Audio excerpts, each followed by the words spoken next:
And the bill that President Biden has signed is the biggest one nation has done in one period in the entire time that I've been covering climate change. This is a huge event, especially for the United States. It still doesn't catch up with Europe, which has done more as a whole of multi-nations.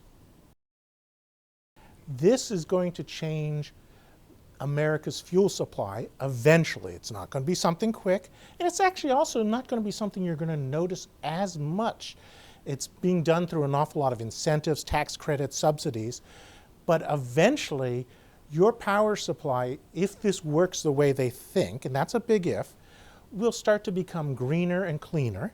It'll be more renewable energy, more solar, more wind, maybe more nuclear, less carbon burning. And so that means less heat trapping gases in the atmosphere to produce less warming.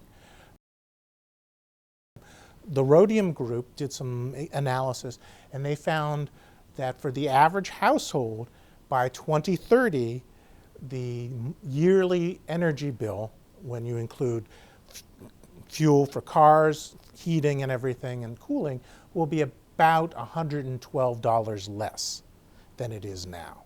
So that's not a great amount, but it's something. As the analyst at Rhodium said, every other time in the past when people have talked about climate action, it costs people money. This one actually saves people money. At least that's their analysis. But it all is predicated on the fact that all these incentives are supposed to make everything cheaper. Until this bill passed and was signed, the U.S. was on track to basically everything we were doing would essentially make the world 3 to 4 degrees Celsius warmer. Now we're talking 2 to 3 degrees, and this is since the pre-industrial time. So this changes things a bit, and that's if everyone else follows us. And the same climate scientist I talked to today said other countries have told him they were waiting for the U.S.